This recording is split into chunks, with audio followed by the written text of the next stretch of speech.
This audio bite is about Vultures by Chinua Achebe.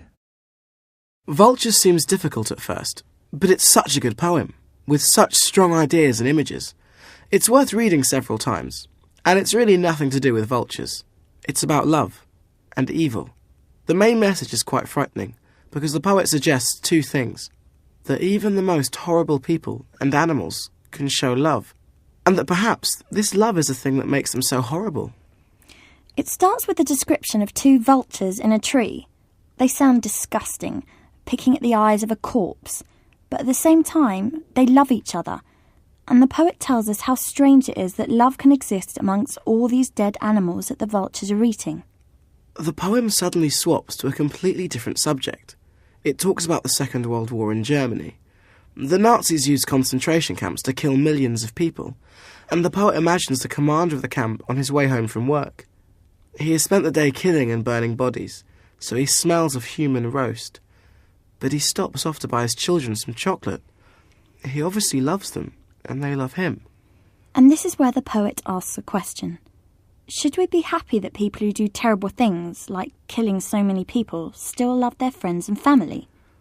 Or is it because these people love their families so much, they will protect them in any way they can, even going as far as killing hundreds of thousands of people? The poet doesn't answer the question. You have to decide for yourself. And when you realise that the poet lived through a civil war in Africa and saw what dreadful things people did, you realise how important the question is. But he isn't really writing about Africa, or Germany, or vultures. He's writing about evil, about the terrible things people do. And he writes the poem in a timeless way. He sometimes doesn't use tenses. For instance, he writes a vulture perching, and this makes us think that these evil things still happen. They're a normal part of life. And the news does seem to be full of terrible events, like terrorist bombings. The poem is full of images, most of them horrible. So the birds perch on broken bone of dead tree and have cold, telescopic eyes, as if they are constantly looking for dead bodies. And death is everywhere. The fumes of human roast clinging to the commandant's hairy nostrils. These images use metaphors, writing things which aren't actually true. For instance, a tree doesn't have bones, it has branches, but the comparison makes the ideas stronger. Death really is part of this world. There are many other metaphors, so love is a tiny glowworm.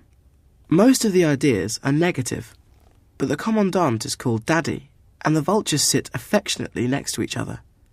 It is perhaps the images and contrasts that make the poem so effective. So Vultures carries a very strong message. It is about love and evil in the world. It doesn't really tell you what to believe, but it suggests that love can be found everywhere, and that evil might exist because of love. The images or pictures in the poem are very strong. They are usually about evil, and there is little here about love.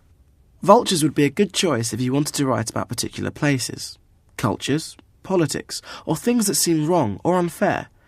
It would also be a good choice if you wanted to show how language can be used in a poem.